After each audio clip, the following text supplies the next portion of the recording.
आपकी ये पॉलिटी की पहली क्लास है 71 बीपीएससी के लिए, जहाँ पे हम लोग ऐतिहासिक पृष्ठभूमि को देखेंगे।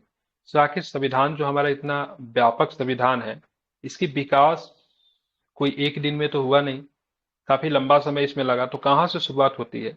तो सबसे पहले आप देखोगे 1600 ईस्वी। 1600 ईस्वी में होता है क्या, एक बहुत ही प्रमुख घटना होती है। भारत में ब्रिटिश 1600 ईस्वी में ईस्ट इंडिया कंपनी के रूप में व्यापार करने आए। ठीक है, मतलब 1600 ईस्वी की बात करेंगे, 1600 एडी की बात करेंगे, तो ईस्ट इंडिया कंपनी की बात करेंगे, तो इस वर्ष क्या हुआ, भारत में वो व्यापार करने आए। ठीक है, और किस रूप में आए? ठीक है, तो एक व्यापारी के रूप में व्यापार करने आए। ठीक है, शुरू में इनका नारा क्या था जानते हैं ईस्ट इंडिया कंपनी का? केवल व्यापार, व्यापार के अलावा कुछ नहीं। Only trading, nothing else. जैसे एसबीआई लिखता है ना, वनली बैंकिंग नथिंग एल्स, उसी तरह ये लोग लिखते थे केवल व्यापार, व्यापार के अलावा कुछ भी नहीं। ठीक है, और इस समय 1600 ईस्वी की बात करेंगे, तो उस समय जो महारानी जो थी, उसका नाम था एलिजाबेथ फर्स्ट। ठीक है, जिस समय ईस्ट इंडिया कंपनी की स्थापना होती है 1600 ईस्वी में, उसमें पूछा जाता है महारानी कौन थी, तो एलिजाबेथ प्रथम। ठीक है, कभी कभी भारत के बारे में पूछ दिया जाता है। तो जब ईस्ट इंडिया कंपनी की जब स्थापना होती है, उसमें भारत में मुगल शासक कौन थे, तो अकबर थे, याद रखिएगा। ठीक है, कौन थे? अकबर थे। ठीक है, और ब्रिटेन में कौन थी, तो एलिजाबेथ प्रथम थी। समझ रहे हैं ना? और ये चार्टर एक्ट क्या था, 1600 ईस्वी में जब ईस्ट इंडिया कंपनी की स्थापना हुई, तो उनको एक चार्टर के द्वारा उन्हें भारत में व्यापार करने के विस्तृत अधिकार दिए गए। ठीक है, इसका मतलब ईस्ट इंडिया कंपनी एक ऐसी कंपनी थी जो भारत में जाके व्यापार कर सकती थी। एक व्यापक अधिकार दिया गया। किसके द्वारा अधिकार दिया गया? मतलब महारानी के द्वारा। That means east India company किसको रिप्रेजेंट कर रही थी, तो महारानी को रिप्रेजेंट कर रही थी।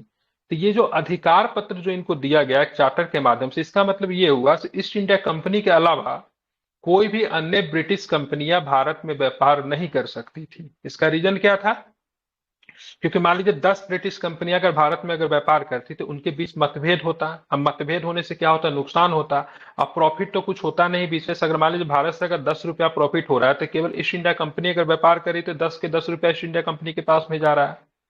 और वो 10 कंपनियां अगर आने लगेगी, तो क्या होगा, उनके आपस में ही झगड़े होने लगेंगे, जिससे डेवलपमेंट कम कम होगी। ठीक है, इसीलिए महारानी ने एक ही कंपनी को शुरू में ही अधिकार दिया से आप मेरे बिहाफ पे भारत में क्या करो, व्यापार करो। ठीक है, हो गया। लेकिन शुरू में ये कंपनियां जो थी 1765 तक, 1765 में बक्सर का युद्ध होता है, 1757 में प्लासी की लड़ाई होती है, तो केवल व्यापार करती थी। ठीक है, मतलब 1765 तक मुख्यतः केवल व्यापारिक कार्यों में ही संलग्न थी। लेकिन 1765 में बंगाल, बिहार और उड़ीसा के दीवानी, ठीक है, दीवानी की बात करें, अर्थात राजस्व एवं दीवानी न्याय के अधिकार इनको मिल गया। ठीक है, इसके तहत भारत में उसके क्षेत्रीय शक्ति बनने की प्रक्रिया प्रारंभ हुई। क्योंकि इन्होंने देखा से, मतलब जब 1765 में जब इनको अधिकार जब मिल गया, बंगाल, बिहार, उड़ीसा तीनों उस समय इंक्लूड था, तो ये इन्होंने देखा से हम अपना राजनीतिक उत्कर्ष भी यहाँ पे दिखा सकते हैं। मतलब पहले केवल व्यापार करते थे, अब इन्होंने अपना राजनीतिक उत्कर्ष दिखाना मतलब क्या किया, शुरू किया। ठीक है, 1858 में एक प्रमुख घटना ये होती है, सिपाही विद्रोह के परिणाम स्वरूप ब्रिटिश ताज क्राउन ने भारत के शासन का उत्तरदायित्व प्रत्यक्ष अपने हाथों में ले लिया। मतलब ये कंपनी जो शासन जो कर रही थी 1858 तक, इस कंपनी को समाप्त कर दिया गया। ठीक है, पहले भी महारानी ही शासन करती थी या फिर ब्रिटिश किंग ही शासन करता था, लेकिन किसके द्वारा शासन करता था? मीडिएटर कौन थी? बीच में कंपनी मीडिएटर हुआ करती थी। ठीक है, जैसे मान लीजिए आप घर में कोई सामान आपको लाना है, तो किसी व्यक्ति को आप भेज दीजिए। ठीक है, वो व्यक्ति लाकर किसे देगा, सामान आपको देगा। वो व्यक्ति क्या हो गया, आपके और दुकानदार के बीच में मीडिएटर की भूमिका काम किया। अब क्या करिए, अब डायरेक्ट जाके व्यक्ति से सामान खरीद लीजिए। ठीक है, तो इसमें आपका, इसमें मीडिएटर जो था, ईस्ट इंडिया कंपनी जो होती है 1858 में क्या होती है, समाप्त हो जाती है। और यहाँ पे डायरेक्ट मतलब क्या होता है, ब्रिटिश क्राउन। ब्रिटिश क्राउन मतलब ब्रिटिश ताज, उसका हिस्सा राजा भी हो सकता है, रानी भी हो सकता है, उसके अंतर्गत डायरेक्ट मतलब रूल करना मतलब शुरू करती है। ठीक है, 15 अगस्त 1947 की बात करेंगे तो भारत को स्वतंत्रता मिलती है, कल का ही दिन है। और उसके बाद महसूस होता है कि भारत में एक संविधान बनाई जाए। ठीक है, तो 1947 में भारत की स्वतंत्रता प्राप्ति तक अनवरत रूप से जारी रहा। ठीक है, प्रक्रिया। स्वतंत्रता मिलने के साथ ही भारत के लिए एक संविधान की आवश्यकता महसूस हुई। यहाँ इसको अमल में लाने के उद्देश्य से 1946 में एक संविधान सभा का गठन किया गया। और भारत का संविधान की बात करेंगे तो 26 जनवरी 1950 को संविधान अस्तित्व में आया। यद्यपि संविधान और राज्य व्यवस्था की अनेक विशेषताएं ब्रिटिश शासन से ग्रहण की गई थी, तथापि ब्रिटिश शासन की कुछ घटनाएं ऐसी थी जिनके कारण ब्रिटिश शासित भारत में सरकार और प्रशासन की विधिक रूपरेखा निर्मित की गई। अब ब्रिटिश ने हमारे यहाँ 200 वर्षों तक राज किया था, ठीक है, तो उसने जो प्रशासन का जो हमें जो आदत लगा दिया था, उसको तुरंत या फिर यथाशक्ति परिवर्तन करना आसान नहीं था। ठीक है, वो आदत अच्छी हो या फिर बुरी हो, उसको सडन आप परिवर्तन नहीं कर सकते थे। भारतीयों के, भारत के लोगों को ब्रिटिश शासन के अधीन रहने का आदत सी लग गई थी। इसलिए आप देखोगे, जब भारत का जब संविधान जब बना, तो बहुत सारी चीजें जो थी ब्रिटिश संविधान से प्रभावित थी, या फिर 1935 के एक्ट से प्रभावित थी, जो कि ब्रिटिश का ही द्वारा दिया हुआ था। ठीक है, हालांकि ब्रिटेन में लिखित संविधान नहीं है, ये भी आप ध्यान में रखिएगा। ठीक है, उसके बाद आप देखेंगे, इन घटनाओं ने हमारे संविधान और राजतंत्र पर गहरा प्रभाव छोड़ा। इसके बारे में विस्तृत व्याख्या दो शीर्षकों के अंतर्गत कालक्रमबद्ध रूप से यहाँ दी गई है। ठीक है, आप देखिए कंपनी के शासन कब से कब तक रहा। तो कंपनी के शासन आप देखोगे तो 1765 में कौन सी लड़ाई होती है? बक्सर की लड़ाई होती है, जिसमें दीवानी अधिकार कंपनी को मिल जाते, न्यायिक अधिकार भी था, दीवानी भी था। और लेकिन सर 1765 में मिलने 1764 के में। बाद, सॉरी, 1765 में तो इलाहाबाद की संधि हुई थी, मिस्टेक, 1764 में बक्सर की लड़ाई। ठीक है, अधिकार 1765 में ही मिलता है। ठीक है, ध्यान रखिएगा। जब बोलेगा अधिकार कब मिला, तो इलाहाबाद की संधि जब होगी 12 और 16 को।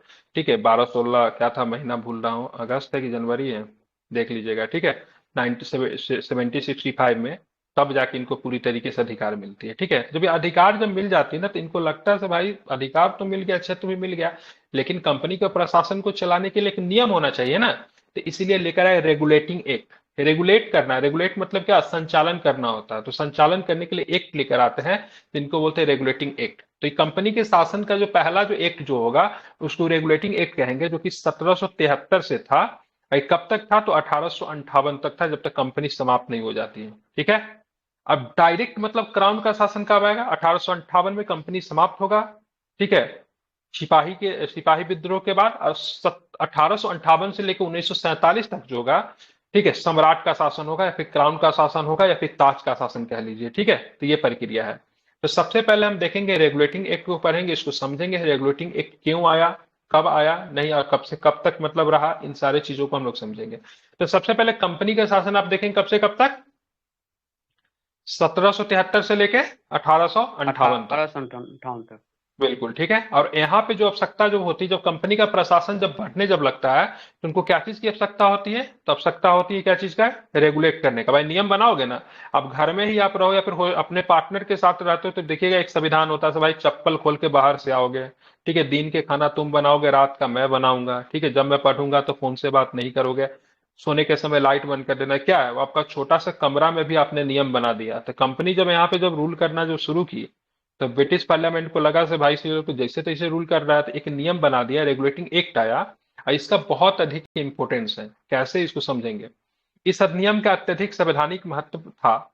यह था भारत में ईस्ट इंडिया कंपनी के कार्यों को नियमित और नियंत्रित करने की दिशा में ब्रिटिश सरकार के द्वारा उठाया गया पहला कदम था। मतलब भारत में ईस्ट इंडिया कंपनी के कार्यों को नियमित करना और नियंत्रित करना, नियमित करना, रेगुलेट करना। ठीक है, इसको कंट्रोल करने के लिए ब्रिटिश सरकार ने जो पहला जो कदम जो उठाया था, उसको हम लोग किसमें देख सकते हैं? तो रेगुलेटिंग एक्ट में देख सकते हैं। ठीक है, क्या था इसके द्वारा पहली बार कंपनी के प्रशासनिक और राजनीतिक कार्यों को मान्यता मिल गई। ठीक है, अब कंपनी के प्रशासनिक काम जो थे या फिर राजनीतिक काम जो थे, दोनों का मतलब क्या मिली? मान्यता मिली। इसके द्वारा भारत में केंद्रीय प्रशासन की नींव रखी गई। ठीक है, अब इसमें क्या क्या था, रेगुलेटिंग एक्ट में क्या क्या था, यहां से प्रश्न पूछे जाते हैं एग्जाम में। प्रश्न कैसे पूछेंगे? निम्नलिखित में से कौन सी विशेषता 1773 के रेगुलेटिंग एक्ट में विद्यमान थी या फिर नहीं था? ठीक है, इसमें क्या क्या था? अभी तक बंगाल के गवर्नर होते थे, तो बंगाल के गवर्नर को इसमें बंगाल का गवर्नर जनरल कर दिया गया। ठीक है, पूछ दिया जाएगा किस एक्ट के तहत बंगाल के गवर्नर को बंगाल का गवर्नर जनरल का नाम दिया गया। तो कौन सा एक्ट था? तो 1773 के रेगुलेटिंग एक्ट। जो इंपोर्टेंट बातें हैं सो मैं आपको बता रहा हूं, इसको आप लोग याद रखेंगे। ठीक है, तो 1773 के रेगुलेटिंग एक्ट में बंगाल का जो गवर्नर हुआ होता था, उसके नाम में क्या लग गया? जिनके इधर से बंगाल का माइक की गवर्नर आवाज आ रही है जनरल। बंद करके देखिए। हाँ, बंगाल का गवर्नर जनरल। ये भी पूछे जाएगा, मान लीजिए बंगाल का पहला गवर्नर जनरल कौन है, तो क्या बताएंगे? वारेन हेस्टिंग्स, ठीक है, वारेन। ध्यान में रखिएगा, ठीक है, इसमें कंफ्यूजन होता है, मैं अभी लिखवा दूंगा, आप लोग नोट कर लीजिएगा, ठीक है। तो वारेन हेस्टिंग जो थे इस पद पे रहने वाले 1773 के रेगुलेटिंग एक्ट के अनुसार बनने वाले पहले गवर्नर जनरल थे, ठीक है। आप देखेंगे तो गवर्नर जनरल को ना हेल्प करने के लिए ना एक के परिषद बनाया गया, कार्यकारी परिषद बनाया गया, जिसमें कितने सदस्य होते थे? 4 होते चार थे। सदस्य होते थे, ठीक है, हाँ बिल्कुल ठीक है। तो गवर्नर जनरल को हेल्प करने के लिए, उनकी मदद करने के लिए, ठीक है, चार सदस्यीय कार्यकारी परिषद का गठन किया गया, ठीक है। और ऐसे जो पहले गवर्नर जो थे वारेन हेस्टिंग्स से, तो एक चीज हो गया। अब यहाँ पे देखिए, जैसे मैंने ऊपर में एक बात बताया था, तो यहाँ पे केंद्रीय प्रशासन की क्या होती है, नींव रखी जाती है।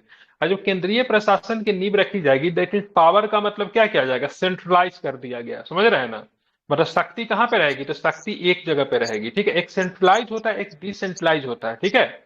डिसेंट्रलाइज मतलब पावर को क्या करना, बांट देना, थोड़ा आप माइक बंद कीजिए, थोड़ा आपके पास भी, थोड़ा मेरे पास भी, सबके पास थोड़ा थोड़ा पावर होना। लेकिन यहाँ पे पावर को क्या कर दिया गया, सेंट्रलाइज कर दिया गया, पावर को एक जगह रख दिया। कैसे रख दिया गया? तो मद्रास एवं बंबई के गवर्नर बंगाल के गवर्नर जनरल के अधीन हो गए, ठीक है। ऐसा क्यों हो गया? मद्रास के गवर्नर को, अब बंबई के गवर्नर को इनके अधीन क्यों कर दिया गया, इसका रीजन है, ठीक है। अब क्या इसका रीजन है? बंगाल के गवर्नर जनरल, कोई मान लीजिए कोई ए पावर है, ठीक है, कोई पावर का नाम समझ लीजिए ए है, ठीक है। ए के साथ बंगाल के गवर्नर जनरल ने दोस्ती कर रखी है, ठीक है। पेन क्यों नहीं चल रहा, ठीक है। ए का क्या है, इनके साथ दोस्ती है, और ये मद्रास वाला क्या कर देता था, इन पे अटैक कर देता था, ठीक है। कभी कभी बंबई वाला इन पे अटैक कर देता था, समायोजन नहीं बैठ पाता था, इसीलिए सोचा गया, रेगुलेटिंग एक्ट में सोचा गया, सो फैसला लेने का शक्ति एक व्यक्ति के पास होना चाहिए, वो जो निर्णय लेगा उस सबको मतलब क्या होगा, मान्य होगा। इसीलिए मतलब क्या किया गया, इसीलिए मतलब पावर को क्या कर दिया गया, सेंट्रलाइज कर दिया गया। सारा पावर किसको दे दिया, कहाँ के गवर्नर जनरल को? बंगाल को गवर्नर जनरल को दे दिया गया। मतलब बंगाल के गवर्नर जनरल जो फैसला लेंगे वो मद्रास एवं बंबई के गवर्नर जनरल को भी क्या होगा, मान्य होगा। या फिर मतलब बंगाल के गवर्नर जनरल जो भी कहेंगे वह बंबई और मद्रास के गवर्नर जनरल को मानना पड़ेगा, ठीक है। मतलब सुप्रीरियर कौन है, तो यहाँ पे बंगाल का गवर्नर जनरल। ये तीनों डेट टाइम प्रेसिडेंसी थे, मद्रास प्रेसिडेंसी, बंबई प्रेसिडेंसी या कलकत्ता प्रेसिडेंसी था, ठीक है। तीनों बड़े मुख्यालय थे, ठीक है। जबकि पहले सभी प्रेसिडेंसियों के गवर्नर एक दूसरे से अलग होते थे, ठीक है, तो सब अलग अलग फैसला ले लेते थे, तो पता ही नहीं चलता था क्या हो रहा है, ठीक है, समायोजन नहीं बैठ पाता था, इसीलिए क्या कर दिया, एक कर दिया गया। तो इसीलिए बोलते हैं यहाँ पे सबसे पहली बार क्या चीज की शुरुआत हुई, तो केंद्रीय प्रशासन की शुरुआत हुई, ठीक है।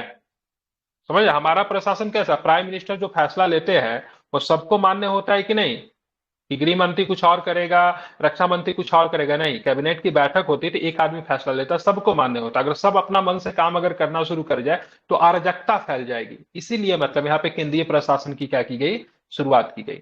आप देखिए सब कुछ तो हो गया। अब इसी अधिनियम के अंतर्गत कलकत्ता में एक उच्चतम न्यायालय, ध्यान में रखिएगा, संघीय न्यायालय नहीं है, ठीक है, क्या है, उच्चतम न्यायालय है, सुप्रीम कोर्ट है, ठीक है। क्या बोलेंगे इसको, सुप्रीम कोर्ट बोलेंगे, ठीक है। और दिल्ली में जो बना था 1935 के एक्ट में था, 1937 में जो अभी जो आप सुप्रीम कोर्ट जो देखते हैं दिल्ली में, उसका नाम फेडरल कोर्ट था। क्या था, फेडरल कोर्ट, जिसको उस समय क्या बोलते थे, दैट टाइम उसको संघीय न्यायालय बोला जाता था, ठीक है। अभी क्या है ये, तो अभी ये सुप्रीम कोर्ट है। इसकी 1773 के एक्ट में बोला गया से भाई साहब एक न्यायालय बनाएंगे जिसका नाम क्या रहेगा, उच्चतम न्यायालय रहेगा, फिर सुप्रीम कोर्ट रहेगा, और ये 1774 में बनी। और यहाँ पे चार न्यायाधीश थे, क्या थे यहाँ पे, कितने न्यायाधीश थे, फोर जजेस थे, ठीक है। अब फोर जजेस में जो मुख्य जो था उनका नाम था एलियाज इम्पे। क्या नाम था सर इनका, Elijah. Elijah Impey, sir Elijah. हाँ सर एलियाज, हाँ वही जो भी हो। अब तीन और भी था, ठीक है, एक का नाम था हाइड, HID, ठीक है, मैं ऐसे ही लिख रहा हूँ, स्पेलिंग मिस्टेक हो सकता है। एक हाइट था, एक चैम्बर था, एक लेमेस्टर वगैरह था, ठीक है। इसको HCL याद रखें, H for height, C for chamber, L for लेमेस्टर, ठीक है। HCL से आप चाहे तो इसको याद रख सकते हैं, कभी कभी पूछता है, ठीक है, प्रीलिम्स के लिए इंपॉर्टेंट है, ठीक है। तो यहाँ पे चार बनाए गए थे, जिनमें से मुख्य कौन थे, इम्पे साहब जो थे मुख्य थे, और तीन जो थे अन्य थे, ठीक है, तीसरा।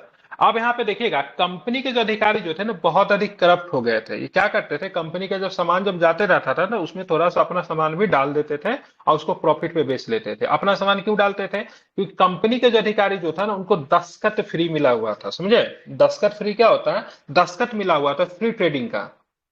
मतलब अगर वो व्यापार अगर करते तो उनको लोकल जो शासक हो तो उनको किसी भी प्रकार की टैक्सेस वगैरह देने की आवश्यकता नहीं होती थी। ठीक है, तो ये लोग कंपनी के व्यापार के साथ अपना निजी व्यापार भी करना शुरू कर दिए थे। ठीक है, तो दे आर वेरी करप्ट, वो बहुत करप्ट हो गए थे। वो रिश्वत लेना शुरू कर दिए थे।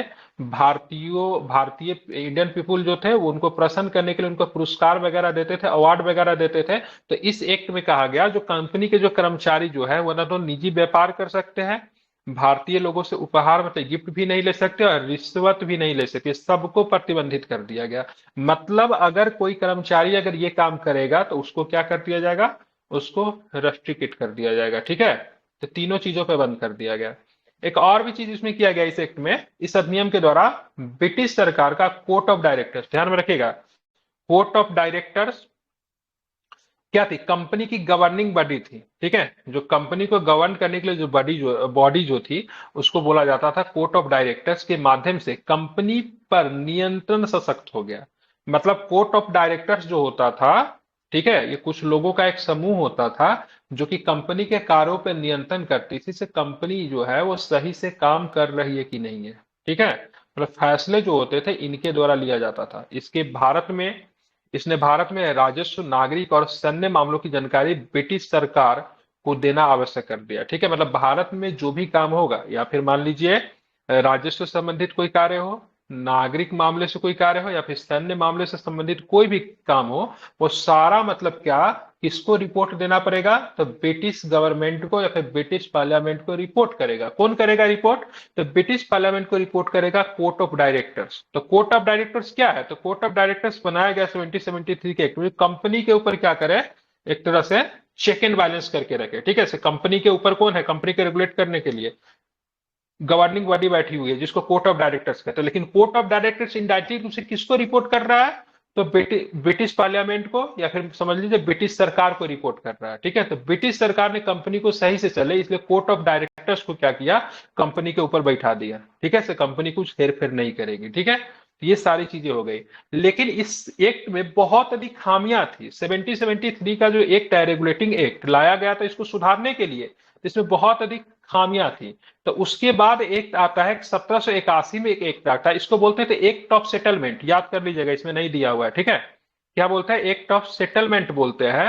एक्ट ऑफ सेटलमेंट का मतलब क्या होता है, मतलब सुधार करना। मतलब इस एक्ट में जो खामी जो थी उसको अब एक्ट ऑफ सेटलमेंट में फिर कलम नहीं चल रहा है। ठीक है, एक्ट ऑफ सेटलमेंट लाकर, ठीक है, इन सारे खामी को मतलब दूर करने के लिए लाया गया आपका एक्ट ऑफ सेटलमेंट। ठीक है, ध्यान में रखेंगे, जो भी खामी थी सारे खामी को दूर करने के लिए क्या लाया गया, तो एक्ट ऑफ सेटलमेंट को लाया गया। ठीक है, कब आता है एक्ट ऑफ सेटलमेंट, ये साल पूछा जाता है, ये शुड बी लर्न इट। ठीक है, 1781 में एक संशोधन आया जिसको अमेंडिंग एक्ट भी कहते हैं या फिर एक्ट ऑफ सेटलमेंट कहते हैं। आसान तरीका एक्ट ऑफ सेटलमेंट याद करना। क्यों लाया गया, अभी जस्ट मैंने बताया, क्योंकि 1773 के एक्ट में, रेगुलेटिंग एक्ट में बहुत सारी खामियां थी। ठीक है, उसको दूर करने के लिए एक्ट ऑफ सेटलमेंट को लाया गया। ठीक है, जिसे बंदोबस्त कानून भी कहते हैं या फिर सेटलमेंट एक्ट भी कहते हैं। ठीक है, इसमें क्या क्या विशेषता थी, जरा इसको भी जरा हम लोग समझते से एक्ट ऑफ सेटलमेंट में क्या क्या थी। ठीक है, अब यहाँ पे देखिए, इस कानून ने गवर्नर जनरल तथा काउंसिल को सर्वोच्च न्यायालय के क्षेत्राधिकार से बरी अथवा मुक्त कर दिया। ठीक है, उनके ऐसे कृत्यों के लिए जो उन्होंने पद धारण के अधिकार से किए थे, उसी प्रकार कंपनी के सेवकों को भी उनकी कार्य करने के दौरान की गई कार्यवाहियों के लिए सर्वोच्च न्यायालय के क्षेत्राधिकार से मुक्त कर दिया। अब यहाँ पे आप देखोगे, जब हमने पढ़ा था, से आप देखना यहाँ पे, एक मिनट, थोड़ा सा इश्यू लग रहा है पेन में। हमने आपको बताया था भाई 1773 में बना था, क्या बना था 1773 में, 1773 के एक्ट में एक सुप्रीम कोर्ट बनाने की बात की गई थी। तो 1774 में एक सुप्रीम कोर्ट बना। ठीक है, और जो सुप्रीम कोर्ट बन गया ना, तो इनके सुप्रीम कोर्ट के मुख्य न्यायाधीश, ठीक है, गवर्नर जनरल, बंगाल के गवर्नर जनरल के बीच में लड़ाई होना शुरू हो गया। किस बात को लेके, क्षेत्राधिकार को लेके। से आई एम द सुपीरियर, ये बोलता था मैं सुपीरियर हूं, ये बोलता था मैं सुपीरियर हूं। ठीक है, जो कानून जो होगा, सजा वगैरह जो होगा, ठीक है, वो मतलब कौन सुनाएगा? ठीक है, सुप्रीम कोर्ट सुनाएगा, क्योंकि बोला भाई ना, ना, ना, मैं न्यायालय हूं। ठीक है, मैं न्यायपालिका हूं, मेरा ये काम है। और ये गवर्नर जनरल जो कहते हैं नहीं नहीं, ये तुम्हारा नहीं है, ये सब मेरे काम है, मेरे क्षेत्राधिकार के अंदर आते हैं। तो इनको मतलब सॉल्व करने के लिए एक्ट ऑफ सेटलमेंट लाया गया। इनमें कहा गया, तो इस कानून ने गवर्नर जनरल तथा काउंसिल को सर्वोच्च न्यायालय के क्षेत्राधिकार से बरी कर दिया। मतलब ये कानून जब आया तो कहीं ना कहीं से किसको पावर कर रहा है? तो कोर्ट ऑफ डायरेक्टर्स को पावर बना रहा है। सुप्रीम कोर्ट को बोला गया से तुम साइड रहो। ठीक है, कोर्ट ऑफ डायरेक्टर्स को बोला गया से भाई आप जो है उनके क्षेत्राधिकार में नहीं आते, आप अपने फैसले लेने के लिए क्या है, खुद ही स्वतंत्र है। ठीक है। और मतलब उसी प्रकार कंपनी के सेवक को भी उनकी कार्य के दौरान की गई कार्यवाहियों के लिए सर्वोच्च न्यायालय के क्षेत्राधिकार से मुक्त कर दिया। ठीक है, मतलब कंपनी के जो अधिकारी है या फिर जो कर्मचारी जो है, वो किसी भी प्रकार का कोई काम करते हैं या फिर गलत काम करते हैं, घूस लेते हैं, जैसे बोला घूस लेना मनाही कर दिया, तो इसको सजा कौन देगा? तो न्यायपालिका जो बना था 70-74 वो कहते थे जैसे मैं दूंगा। लेकिन इसी बात को लेकर जब झगड़ा जब शुरू हुआ तो 70-81 का एक्ट ऑफ सेटलमेंट लाके इसको समाप्त कर दिया। बोला नहीं, कंपनी के कर्मचारी को कुछ भी करने का अधिकार कंपनी के लोगों को होगा, न कि मतलब न्यायपालिका को नहीं होगा। ठीक है, तो यहाँ पे सुप्रीम कोर्ट और कंपनी के बीच में झगड़ा जो थी उसको मतलब इस एक्ट में सॉल्व किया गया। दोनों का क्षेत्राधिकार को क्या कर दिया गया, बांट दिया गया। दोनों को बता दिया गया से तुम्हारा ये है, तुम्हारा ये है। ठीक है, इस कानून ने राजस्व संबंधी मामलों तथा राजस्व वसूली से जुड़े मामलों को भी सर्वोच्च न्यायालय के क्षेत्राधिकार से बाहर कर दिया। बोला तो भाई साहब, राजस्व संबंधी जो भी मामले हैं, फिर राजस्व वसूली से संबंधित जो भी मामले हैं, वो सुप्रीम कोर्ट के पास नहीं रहेगी, कंपनी के पास रहेगी। ठीक है, मतलब सिंपल सा है। 1774 में जो सुप्रीम कोर्ट बनी थी, उसको 1781 के एक्ट ऑफ सेटलमेंट में सुप्रीम कोर्ट को पंगु बना दिया गया। मतलब उसको बहुत अधिक शक्तियां जो थी उनसे छीन ली गई। ठीक है, अब क्या था, इस कानून के द्वारा कलकत्ता, जो कि वर्तमान में क्या है, कोलकाता, के सभी निवासियों को सर्वोच्च न्यायालय के अधिकार क्षेत्र के अंतर्गत कर दिया गया। इसमें यह भी व्यवस्था की गई, बनाई गई कि न्यायालय हिंदुओं को निजी कानूनों के हिसाब से, हिंदू और मुसलमानों को निजी कानूनों के हिसाब से बाद यह मामले तय करे। ठीक है, कलकत्ता के सभी नागरिकों को मतलब किसके अधीन रखा गया, सुप्रीम कोर्ट के अधीन रखा गया। और कलकत्ता के नागरिक किसी प्रकार का कोई भी गलती करते, जुर्म करते, तो उसको सजा वगैरह देने का काम किसे होगा, सुप्रीम कोर्ट को होगा। लेकिन कंपनी को पूरी तरीके से सुप्रीम कोर्ट से बाहर कर दिया। सिंपल सा सब्जेक्ट है। ठीक है, मान लीजिए कोई आर्मी ऑफिसर है, ठीक है, वो किसी भी प्रकार का कोई अगर गलत काम करता है ड्यूरिंग हिज सर्विस, तो उसको बाहर का न्यायालय किसी प्रकार की सजा नहीं देती, आर्मी का अपना कोर्ट होता है। ठीक है, उसी तरह से कंपनी को भी कहा गया कि कंपनी के जो अधिकारी या फिर कंपनी के जो पर्सन है उनको, ठीक है, उनको किसी भी प्रकार से, ठीक है, किसी भी प्रकार से, ठीक है, न्यायपालिका को सजा देना या फिर किसी प्रकार के जुर्माना करना या फिर पनिशमेंट देना, किसी प्रकार का अधिकार नहीं रहेगा। सारी चीजें कौन देखेगी, कंपनी देखेगी। ठीक है, लेकिन जो नागरिक जो थे, नॉर्मल पीपुल, उनको सुप्रीम कोर्ट के अधीन रखा गया। एक चीज और भी कहा गया, हिंदू को जो भी मतलब कानून वगैरह, देखिए, हिंदू को जो भी मतलब जो सजा होगा, या फिर सजा तो नहीं कह सकते हैं, मतलब जो, क्या बोलूंगा उनको, जो भी न्यायपालिका जो अपना जो फैसला सुनाएगा, हिंदू कानून के हिसाब से या मुसलमानों के मुसलमान कानून के हिसाब से। लेकिन ध्यान में रखिएगा, इसमें कौन चीज चलेगा, तो इसमें सिंपल सा क्या बोल सकता हूं, दो तरह के होते हैं ना, एक क्राइम वाला मामला होता है, एक साधारण मामला होता है। तो साधारण मामला में जो था ना, मुसलमानों को मुसलमान कानून, हिंदू को हिंदू कानून। लेकिन अगर कोई जुर्म कर देगा, किसी की हत्या कर देगा, तो उसमें हिंदू मुस्लिम कुछ नहीं होता है। ठीक है, उन पे दोनों के ऊपर सेम कानून लागू होता है। लेकिन साधारण मामलों में बात करेंगे तो हिंदू के हिंदू कानून से या मुसलमानों के मुसलमान कानून से। साधारण मामला के जब विवाह का मामला हो गया, तलाक का मामला हो गया, गोद लेने का मामला हो गया, जमीन का मामला हो गया, तो इसमें क्या होगा, अभी भी तो देखते हैं ना, मुसलमानों के लिए में क्या मुस्लिम कानून है, ठीक है, हिंदुओं के लिए क्या हिंदू कानून है। इसी के लिए तो आर्टिकल्स 44 क्या कहता है, यूसीसी की बात करता है, भाई साहब दोनों के कानून को एक कर लो, हिंदू मुस्लिम सिख ईसाई सबका एक करो। लेकिन मुसलमानों के लिए अलग है, हिंदुओं के लिए डेट टाइम उसी समय से था। लेकिन जब क्राइम कोई करेगा, कोई हत्या करेगा, तो उसके लिए क्या होगा, पूरे देश में अभी भी एक कानून है। कोई हत्या कोई करेगा तो 302 मुस्लिम पे भी लगेगा, हिंदू पे भी 302 लगेगा, सिख पे भी लगेगा, ईसाई पे भी लगेगा। लेकिन जो विवाह का मामला होगा तो अलग अलग हो जाएगा, उसके लिए अलग अलग नियमावली है। तो डेट टाइम भी यही था। अब अ, यहाँ पे क्या था। हम्म सर मतलब कि क्रिमिनल मैटर पे चार्जेस सबके एक जैसे लगेंगे, सिविल मैटर हाँ पे अलग अलग हो हाँ, जाएगा ऐसा? बिल्कुल बिल्कुल ठीक है। सिविल मामलों पे अलग अलग हो जाएंगे, साधारण कानून वही मैं कह रहा था उसके लिए अलग अलग होंगे। ठीक है, जो उनके कानून में उनके धर्म में जो कहता है उसके अनुसार उनको वो प्रक्रिया से गुजरना पड़ेगा। ठीक है, तो उस समय भी वही था, अभी भी है। इसीलिए यूसीसी की मांग तेजी से उठ रही थी भाई साहब, सारे नियमों के लिए सबके लिए एक जैसा कानून बनाओ। ठीक है, अब यहाँ पे देखेंगे इस कानून द्वारा व्यवस्था भी की गई कि प्रांतीय न्यायालयों की appeal governor general in council के यहाँ दायर हो, न कि मतलब क्या सर्वोच्च न्यायालय में। ठीक है, इस कानून में गवर्नर जनरल इन काउंसिल को प्रांतीय न्यायालय और काउंसिलों, जिसको प्रोविंशियल कोर्ट्स एंड काउंसिल के लिए नियम विनियम बनाने के लिए अधिकृत कर दिया गया। ठीक है, तो ये सब था इसमें। ठीक है, तभी हम लोगों ने दो एक्ट देखा है, एक 1773 का एक्ट, एक था एक्ट ऑफ सेटलमेंट कहते हैं किसको, 1781 का। ठीक है, अब ये सारा चीज देखोगे ना तो वहां पे एक और भी एक्ट आएगा, उसको बोलते थे पीट्स इंडिया एक्ट। ठीक है, क्या बोलते हैं उसको, पीट्स इंडिया एक्ट। ये भी एक बहुत अधिक इंपॉर्टेंट था इस 1784 में। अब ये एक्ट लाने की क्या जरूरत पड़ी, कंपनी बहुत बड़ा हो रहा था, धीरे धीरे बहुत बड़ा होते जा रहा था। ठीक है, अब कंपनी जब हो रहा था तो उसको आप देखोगे उसके पास राजनीतिक काम भी करना पड़ रहा था, पॉलिटिकल वर्क। एक काम कौन होगा, एक व्यापारिक भी होगा, क्योंकि कंपनी पहले क्या करने आई थी, कंपनी क्या करने आई थी सबसे पहली बार जब शुरू में मैंने पढ़ाया, जब ईस्ट इंडिया कंपनी बनी तो उसका काम क्या था, व्यापार करना था। ट्रेडिंग कंपनी थी ना, ट्रेडिंग कंपनी थी, व्यापार जी। करने आई थी। लेकिन जब वो इलाहाबाद की संधि होती है, बक्सर का युद्ध वो जीतता है, तो क्या करने लगा भारत में, पॉलिटिक्स करने लगा, राजनीति करने लगा। प्रशासनिक। तो उसका दोनों काम हो गया, प्रशासनिक काम भी हो गया और व्यापारिक काम भी हो गया। तो ब्रिटिश पार्लियामेंट वहां पे सब कुछ देख रही थी कि कंपनी का क्या हो, वर्कलोड बहुत ज्यादा बढ़ रहा है, तो कंपनी को आप डिसेंट्रलाइज करने का काम करेगी। बोला देखो व्यापारिक काम के लिए एक बॉडी बनाओ और राजनीतिक काम के लिए एक बॉडी बनाओ। ठीक है, एक बॉडी का काम क्या रहेगा, व्यापारिक मामले देखेंगे, और दूसरा बॉडी जो रहेगा क्या करेगा, राजनीतिक मामला। ठीक है, मतलब कंपनी राजनीतिक चीजों में घुसने के बाद भी व्यापारिक चीजों को नहीं छोड़ रही, क्योंकि कंपनी का उद्देश्य क्या है, प्रॉफिट कमाना। क्या कमाना, अधिक से अधिक, मतलब क्या करना, लाभ कमाना। ठीक है, तो आप देखोगे 1784 का जब पिट्स इंडिया एक्ट, किसको क्या बोलते हैं, पिट्स इंडिया एक्ट बोलते हैं। ठीक है, पिट्स जो था उस समय, आई थिंक पिट व्यक्ति का नाम है, ब्रिटिश किंग। ठीक है, उस समय ब्रिटेन का जो था विलियम पिट, उस समय या तो प्राइम मिनिस्टर रहा होगा फिर राजा रहा होगा। आई थिंक विलियम पिट जो था, I prime think prime minister था मिनिस्टर सर। था, प्राइम मिनिस्टर था। ठीक है, विलियम पिट उसी के नाम से आता है। कहाँ गया भाई, पिट्स इंडिया गैप कर दिया क्या इसमें से,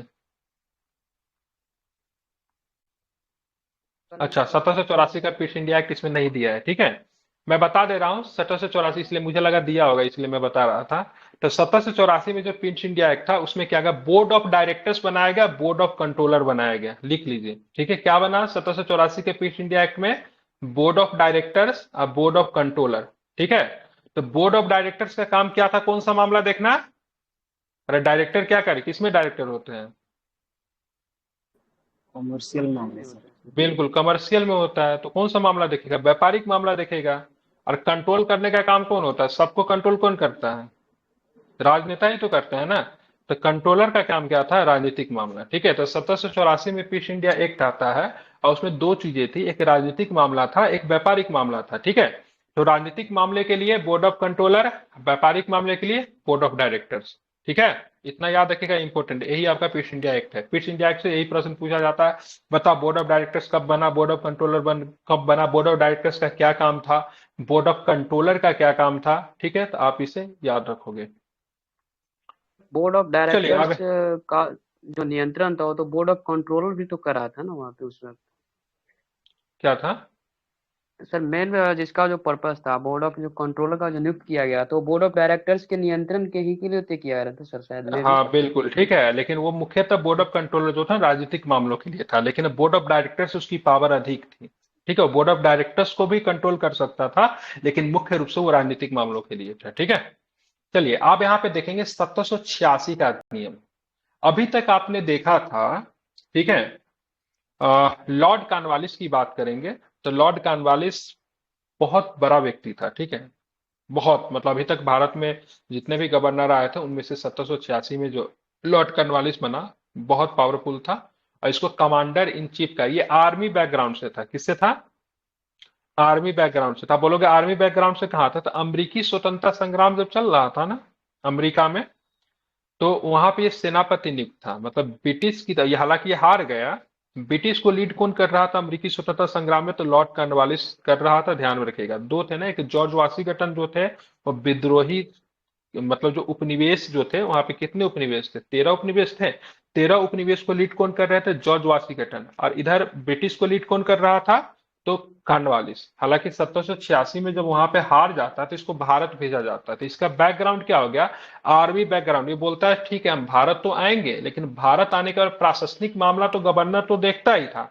बोला से भाई साहब हमको सेनापति भी बनाओ, हम दोनों चीज देखेंगे। तो ऐसा ये पहला व्यक्ति था जो कि गवर्नर भी बन गया और साथ में मतलब क्या बना, तो कमांडर इन चीफ भी बना। रीजन क्या था कि किसका बैकग्राउंड क्या था, आर्मी था। ये व्यक्ति क्या था, ये ऑलरेडी पहले से इसका आर्मी का बैकग्राउंड था। तो 1786 में लॉर्ड कॉर्नवालिस को बंगाल का गवर्नर जनरल नियुक्त किया गया। उसने ये पद स्वीकार करने के लिए दो शर्तें रखी। कौन सी शर्तें रखी, उसे विशेष मामलों में अपनी काउंसिल के निर्णयों को अधिभावी अथवा न मानने का अधिकार हो। बोला से हम जाएंगे ठीक है, और हम अपने आप को बेहतर साबित करके दिखाएंगे, लेकिन मेरे ऊपर काउंसिल का दबाव नहीं रहेगा। अगर कुछ ऐसा विशेष मामला आएगा तब काउंसिल के जो बात जो होगा उसको अनसुना भी कर सकता है। दूसरा शर्त इसने रखा, उसको भारत का सेनापति बनाया जाए। ठीक है, और ये सारे नियम तो थी नहीं, इसीलिए 1786 के अधिनियम में दो चीजों को जोड़ दिया गया। ठीक है, तो इसको 1786 के कानून के तहत जोड़ा गया, क्योंकि कौन चाहता था ऐसा, तो लॉर्ड कॉर्नवालिस चाहता था। ठीक है, तो ये तो आपसे नहीं पूछेगा, लेकिन ये पूछा जाता है, सब बताओ भारत का पहला कमांडर इन चीफ कौन सा गवर्नर था, तो साथ में कौन था, तो ध्यान में रखिएगा कॉर्नवालिस साहब थे। ठीक है, इसको याद करने के लिए मैंने अमेरिकी स्वतंत्रता संग्राम का आपको कहानी सुना दिया, क्योंकि वहां पे क्या था, आर्मी इन चीफ थे। ब्रिटिश को पूछता भी है कभी कभी, इनका ऑप्शनल वगैरह होगा ना, तो अमेरिकी स्वतंत्रता संग्राम आता है बीपीएससी के ऑप्शनल पेपर में होता है, जहाँ पे आपको वर्ल्ड हिस्ट्री पढ़ना है। तो अमेरिकी स्वतंत्रता संग्राम में ठीक है, ये ब्रिटेन ब्रिटेन को ब्रिटिश को लीड कर रहे थे। ठीक है, हालांकि हार गए थे, ब्रिटेन को हार मिली थी। अब ये सर 1786 वाला समाप्त होता है। सर इसमें ये जो मतलब लॉर्ड कॉर्नवालिस था, तो ये किस में आया था? बोर्ड ऑफ कंट्रोल साइड से था सर, या फिर वो पॉलिटिकल वाले के साइड से था? मतलब नहीं, गवर्नर तो वो अलग होता था, वो दोनों का कोई लेना देना नहीं था। वो लोग तो तो सर कंट्रोल करने के लिए। हाँ, ये उससे बड़ा पोस्ट पे था, मतलब लॉर्ड कॉर्नवालिस का जो पोस्ट था वो दोनों से ऊपर था? अब ये कहना उचित नहीं होगा दोनों का ऊपर। देखिए जैसे एक गवर्नर होता था, ठीक है, ठीक है गवर्नर सर। तो मुख्यतः प्रशासनिक और राजनीतिक मामला दोनों ही देखता था। ठीक है, लेकिन गवर्नर को कंट्रोल करने के लिए क्या होता था, बोर्ड ऑफ डायरेक्टर्स होता था, बोर्ड ऑफ कंट्रोलर होता था। एक तरफ से सपोर्ट भी कह लीजिए, एडवाइस देने के लिए या फिर कंट्रोल करने के लिए। ठीक है, गवर्नर कोई काम कर रहा है तो बोर्ड ऑफ डायरेक्टर्स, अगर व्यापारिक मामला का अगर काम कर रहा है तो बोर्ड ऑफ डायरेक्टर से पूछ के करेगा। ठीक है, अगर राजनीतिक मामलों से कोई मसला देख रहा है तो बोर्ड ऑफ कंट्रोलर के बोर्ड ऑफ कंट्रोलर से पूछ के करेगा। अगर कुछ गलत काम कर रहा है तो board of controller, board of directors उनको एडवाइस करेगा से आप ये ठीक नहीं करो, इसको आप देख लो। लेकिन कॉर्नवालिस जब आया तो बोला से भाई साहब, अगर ये लोग अगर हम पे ज्यादा दबाव बनाएंगे तो हमको मानने का अधिकार होना भी चाहिए, नहीं भी होना मेरी मर्जी। ठीक है, तो इसने ऐसा कहा। ठीक है, तो इसने थोड़ा सा अपने अंदर थोड़ा सा पावर को, हेजुमनी को कंट्रोल करना रखा। मतलब थोड़ा सा ज्यादा पावर इसको मिल गया कंपेयर टू अन्य जो लोग जो थे उनसे इसके पास अधिक पावर था। ठीक है, क्योंकि तो इसने सर इसके मतलब पास कौन सा पावर हो गया, इसको सेनापति अलग होता था। ठीक है, आर्मी इन चीफ की बात करें तो गवर्नर के अलावा एक आर्मी इन चीफ होता था जो कि केवल युद्ध वाला मैटर वगैरह देखता था। लेकिन गवर्नर तो साथ था ही, साथ में इसके पास न्यायिक क्या बोलते हैं उसको, सैन्य शक्ति भी इसके अंतर्गत आ गया। तो ये थोड़ा ज्यादा पावरफुल था, इसीलिए बोला से ये अभी तक का सबसे पावरफुल था ये। सर मतलब ये पीट्स इंडिया एक्ट में जो मिलिट्री पावर दिया गया था board of controllers, court of directors को, तो वो अपने अंदर ले हम्म। लिया था वहां से हटा के? Okay sir. हाँ नहीं, यहाँ पे जो कानवाली जो बना था इसके पास मिलिट्री पावर भी था। ठीक है, ये सर मतलब वो पहले सेनापति सर। अलग होता था। ठीक है, सेनापति अलग होता था जो सेना को जो कंट्रोल करने के लिए। ठीक है, ये जो होते थे वो अलग होते थे। लेकिन कानवालिस आया तो ये इसको अपने अधीन रखा। आगे भी दो तीन अच्छा ऐसे गवर्नर होंगे ना जो सेनापति का पद अपने अधीन ही रखेंगे। ठीक है, लेकिन ऐसा करने वाला कानवालिस पहला था। ठीक है, सर, यहाँ ध्यान में लिखा रखेंगे। हुआ है सर, सॉरी सर, बिल्कुल। पीट्स एक्ट में लिखा हुआ है।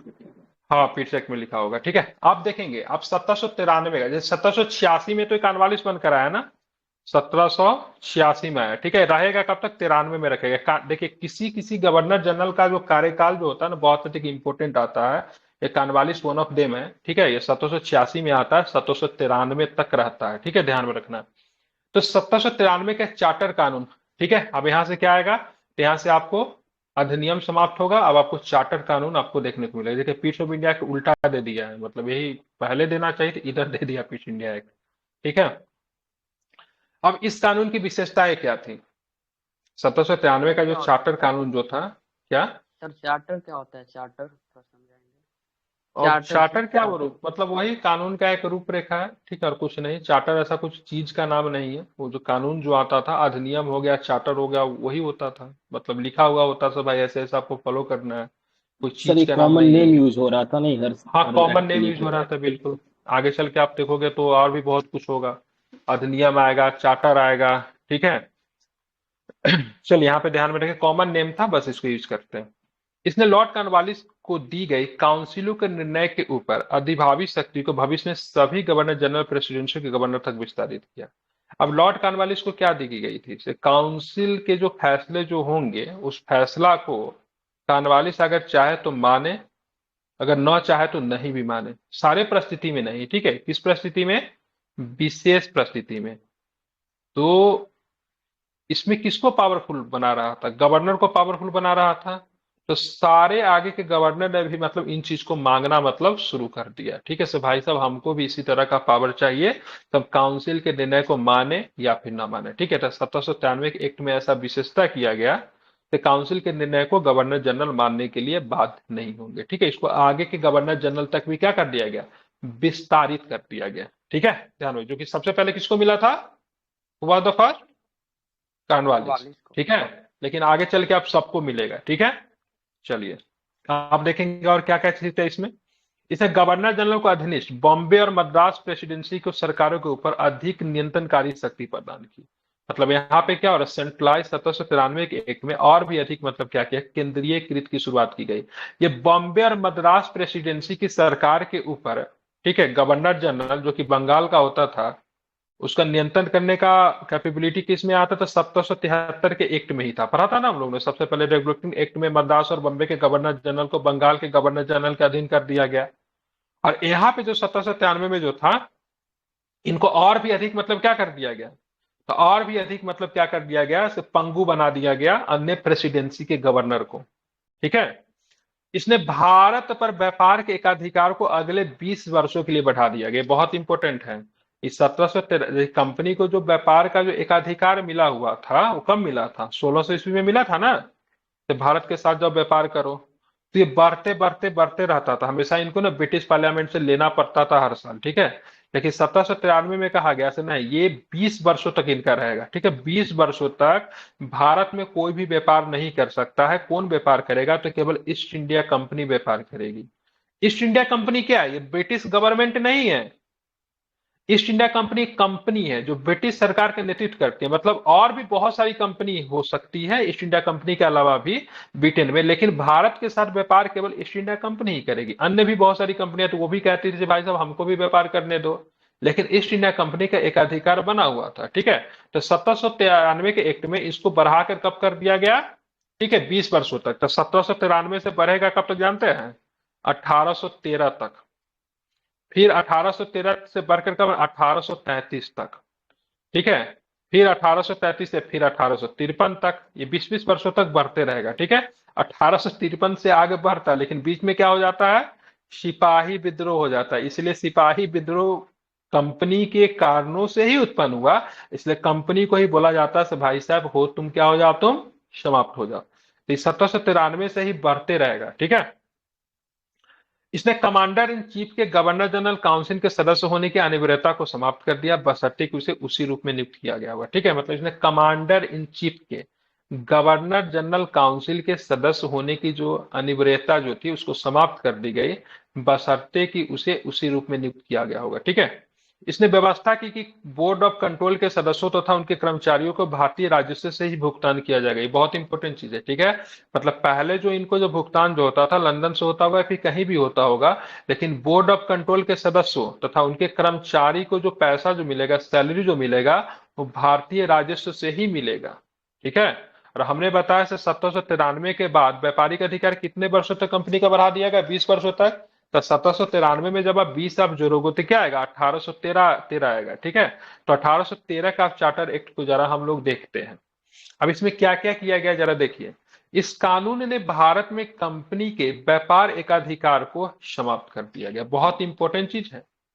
अभी तक देख रहे थे 1793 तक कंपनी का क्या बना हुआ था, सॉरी 1813 से पहले तक कंपनी का एकाधिकार बना हुआ था। मतलब भारत में ईस्ट इंडिया कंपनी के अलावा कोई भी व्यापार नहीं कर सकता। लेकिन अब ब्रिटिश पार्लियामेंट भी गुस्सा हो गई। क्यों गुस्सा हो गई पता है? कंपनी इतनी बड़ी थी लेकिन प्रॉफिट हमेशा इनको होता था, लेकिन हमेशा ही लॉस शो करती थी। हमेशा ब्रिटिश पार्लियामेंट में रिपोर्ट किया जाता था कंपनी लॉस में ही चल रही है, लॉस में ही चल रही। ठीक है। और ब्रिटेन में और भी बहुत सारी कंपनियां जो थी वो बहुत गुस्सा हो रही थी। क्यों गुस्सा हो रही थी जानते हैं? अब भारत में जो कंपनी जो थी वो काफी जुर्म करती थी कमजोर लोगों के साथ। ठीक है। अब यहाँ पे और क्या होता था? तो यहाँ पे और एक चीज क्या होता है, जैसे भारत में कोई कपड़ा बन रहा है, ठीक है, तो कपड़ा बन कर कपड़ा जाता कहाँ था? लंदन जाता था या फिर अन्य किसी यूरोप के किसी शहर में बिकने जाता था। तो भारतीय कपड़ों का दाम जो था यूरोपियन कपड़ों की तुलना में काफी अधिक कम हो जाता था। मान लीजिए यूरोप का कपड़ा का दाम, अगर लंदन में अगर कोई कपड़ा अगर बना है तो उसका दाम 10 रुपया है, लेकिन भारत के किसी शहर से बना हुआ कपड़ा का दाम 2 से 3 रुपया होता था। बोलोगे सर इतना सस्ता? बिल्कुल। रीजन क्या है भारत में? क्या है? तो सबसे पहले तो आपको रॉ मटेरियल है। अब भारत में मजदूर जो थे ना काफी अधिक सस्ता थे। ठीक है। दे आर बहुत अधिक सस्ता था, या फिर उनको पैसे तक भी नहीं मिलता था। जो चीजें जो तैयार होती थी वो स्वतः बहुत ही ज्यादा सस्ता हो जाती थी। और भारत से जो चीजें जो बाहर जो बिकने जाती थी तो काफी अधिक सस्ता बिकती थी। तो जो ब्रिटेन के जो और भी बहुत सारी कंपनियां जो थी ना वो भारत के ईस्ट इंडिया कंपनी के साथ कंपीट नहीं कर पाती थी। अब इसको समझने के लिए सिंपल समझिए। भारतीय मोबाइल इंडस्ट्री का हम लेते हैं, ठीक है, चाइनीज मोबाइल इंडस्ट्री की बात करेंगे तो भारत के बाजार में उतरी और काफी सस्ता कीमत पे मोबाइल फोन बेचना शुरू कर दिया। रीजन क्या है? चाइना में क्या था? रॉ मटेरियल अवेलेबल है। अब जो चाइना जिस फोन को 5,000 रुपया में भेज रहा है उतने फीचर के साथ भारतीय फोन का कीमत आज से 15-20 साल पहले 25 से 30 हजार रुपया था। ठीक है। अब इसको कंपीटे नहीं कर पाया। ऑलरेडी भारतीय ब्रांड जो था पूरी तरीके से क्या हो गया? फ्लॉप हो गया। यही रीजन है से भारत में कोई मोबाइल फोन का ब्रांड नहीं है। वही जब भारत से जब कोई सामान बनता था ना उसकी कीमत 4 से 5 गुना कम होती थी कंपेरिजन में। वो अगर कोई सामान ब्रिटेन में अगर बना है तो। ठीक है। तो इसीलिए ब्रिटेन की जो कंपनियां थी वो बार बार हल्ला कर रही थी से भाई साहब किस आधार पे भारत में ईस्ट इंडिया कंपनी को व्यापारिक एकाधिकार मिला हुआ है और हम लोग व्यापार नहीं कर सकते? ईस्ट इंडिया कंपनी को व्यापारिक अधिकार समाप्त करो। और कंपनी के जो लोग जो थे, कंपनी क्या था? कंपनी जस्ट कुछ लोगों से मिलकर खोला गया, ठीक है, जिसमें लोगों का शेयर था।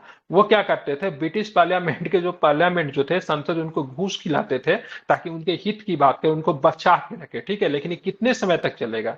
एक समय तक यही हुआ कि कंपनी के व्यापारिक अधिकार को समाप्त कर दिया तो कंपनी रोने लगी। ठीक है, मतलब गिड़गिड़ाने लगी। तो बोला चलो ठीक है, तुमको 2 चीज का व्यापारिक अधिकार हम देंगे। ठीक है। एक तुम चाय का व्यापारिक अधिकार तुम्हारे पास ही रहेगा और चीन के साथ व्यापारिक अधिकार तुम्हारे पास ही रहेगा। ठीक है। बाकी सारे व्यापारिक अधिकार को तुमको समाप्त किया जाता है। मतलब भारत में अब कोई भी ब्रिटिश कंपनी व्यापार कर सकती थी। मान लीजिए ब्रिटिश कंपनी का नाम क्या है? ईस्ट इंडिया कंपनी है। ठीक है। मान लीजिए कोई ब्रिटिश कंपनी का नाम बी है, कोई ब्रिटिश कंपनी का नाम सी है, कोई ब्रिटिश कंपनी का नाम डी है। तो एबीसीडी कंपनी जो है वो भी अब भारत में आके ईस्ट इंडिया कंपनी के साथ व्यापार कर सकती थी। ठीक है। मतलब कंपटीशन अब क्या होगा? बढ़ेगा। लेकिन एबीसीडी कंपनी का जो हमने नाम लिया है ये किस प्रकार का व्यापार नहीं कर सकती थी? अभी भी तो चाय का व्यापार नहीं कर सकती थी और चीन के साथ व्यापार नहीं कर सकती थी। बाकी अगर किसी भी चीज का व्यापार करना है तो वो आप कर सकती थी। ठीक है। ध्यान में रखेंगे। इस कानून ने भारत में कंपनी शासित क्षेत्रों पर ब्रिटेन राज्य की प्रभुत्व को प्रकट एवं स्थापित किया। ठीक है। कंपनी के अधीन जितने भी क्षेत्र थे भारत में, सारे क्षेत्र को, मतलब सारे भारतीय भूमि को पहली बार 1813 के एक्ट में ब्रिटिश भूमि बताया गया। समझ रहे हैं ना? अभी जो भारत का जो जमीन था, जो लैंड जो था, जो कि कंपनी जो ऑन करती थी, वो सब क्या था? ठीक है, वो भारतीयों की भूमि थी। लेकिन इस एक्ट में बोला गया ऐसे नहीं, जो भी लैंड कंपनी ऑन करती है वो सबके सब कौन है? ब्रिटेन की राजा की प्रभुता है। ठीक है, उसकी संपत्ति है। लेकिन एक्ट के द्वारा भारतीयों के जमीन को ब्रिटिश लैंड बता दिया गया, ठीक है, जहां पे ब्रिटेन की राजा की क्या चलेगी, प्रभुता चलेगी, मतलब उनके नियम चलेंगे। एक चीज और भी हुआ, अभी तक आप देख रहे होगे ब्रिटिश कंपनियां दो काम करती थी, राजनीति करती थी और व्यापार करती थी, धार्मिक कामों में कभी भी ये उल्लग्न नहीं थी। हालांकि आप पुर्तगीज वगैरह को देखोगे तो शुरू से उनका काम क्या था, व्यापार करना और धर्म का प्रचार करना, ठीक है, राजनीतिक में उतना इन्वॉल्व नहीं थी वो लोग, पुर्तगीज कंपनियां वगैरह।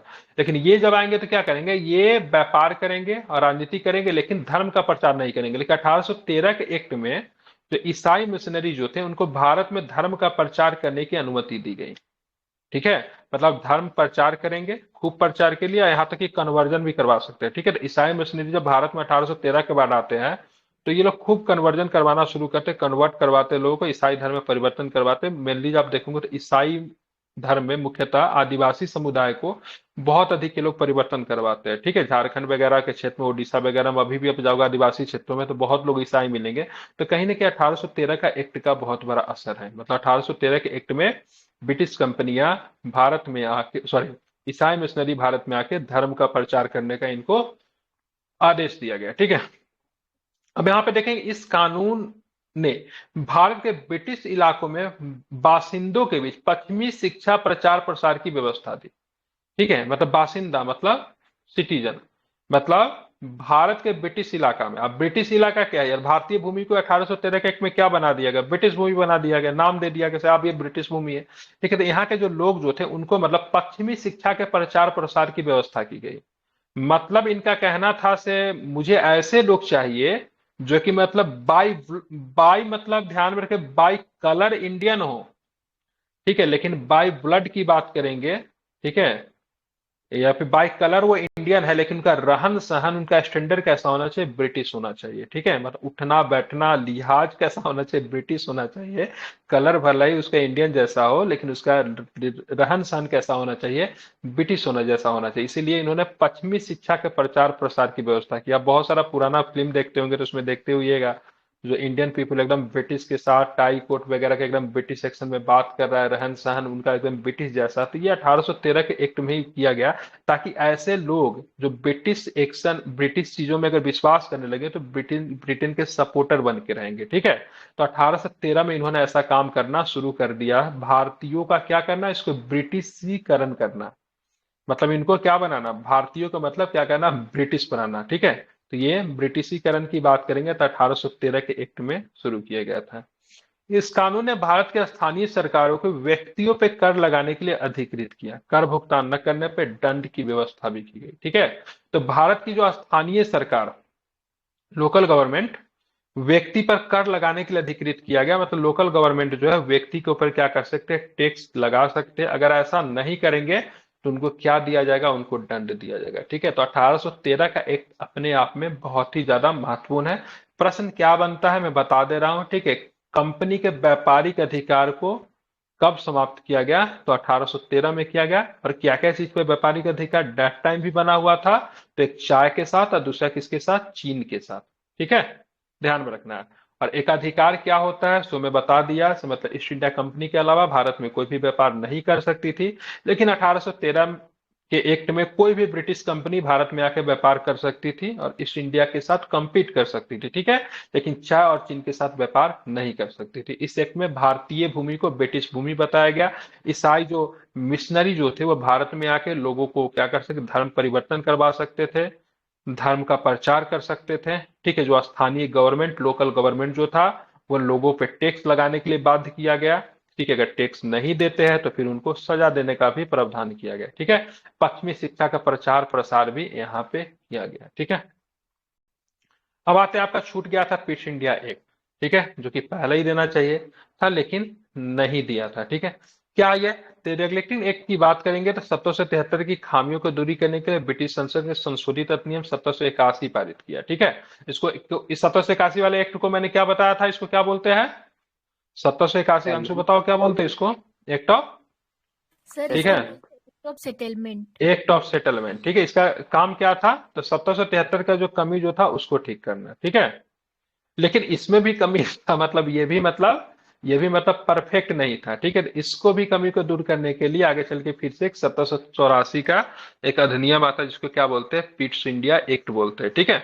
अब इसमें क्या था, मैंने बोला ना कंपनी के ऊपर बहुत सारा बर्डन हो गया था, कंपनी बड़ी हो रही थी, उसके बाद व्यापारिक मामला भी आ गया, राजनीतिक मामला भी आ गया। तो इसमें मैंने शुरू एक राजनीतिक मामला और वाणिज्य कारों को अलग कर दिया गया, ठीक है। इसके लिए मैंने बनाया था, इसने निदेशक मंडल को कंपनी के व्यापारिक मामलों के लिए अधीक्षण की अनुमति दी, और जिनको क्या बनाया गया, बोर्ड ऑफ डायरेक्टर्स कहते हैं ना, ठीक है। निदेशक मंडल डायरेक्टर्स, ठीक है। तो व्यापारिक मामलों के लिए क्या होगा, बोर्ड ऑफ डायरेक्टर्स। और राजनीतिक मामलों के लिए, ठीक है, नियंत्रण बोर्ड, जिसको क्या बोलते थे, बोर्ड ऑफ कंट्रोलर, ठीक है। तो ये दो महत्वपूर्ण चीज है, इसको आपको ध्यान में रखना है, ठीक है। फिर से रिपीट कर रहा हूं, 1784 के पिस्ट इंडिया एक्ट में व्यापारिक मामलों के लिए क्या बनाएगा, बोर्ड ऑफ डायरेक्टर्स या फिर बोर्ड ऑफ कंट्रोलर, क्या बताएंगे। राज वाणिज्यिक मामलों बोर्ड ऑफ डायरेक्टर्स, हाँ बिल्कुल ठीक है। और राजनीतिक मामलों के लिए तो बोर्ड ऑफ कंट्रोलर, बोर्ड ठीक ऑफ है। कंट्रोल। हाँ बिल्कुल ठीक है, इसको आपको ध्यान में रखना है, ठीक है। एक नए निकाय का गठन किया गया, इस प्रकार द्वैध शासन की व्यवस्था प्रारंभ हुई। डायरकी की शुरुआत मानी जाती है, ठीक है, क्योंकि आप देखो राजनीतिक मामला कोई और संभाल रहा है, ठीक है, व्यापारिक मामला कोई और सो रहा है, तो क्या होगा, दो प्रकार का शासन हो गया ना, ठीक है, दोधारी शासन नहीं हो गया। तो यहाँ इस प्रकार द्वैध शासन की व्यवस्था भी एक तरह से यहाँ से प्रारंभ होता है, ठीक है।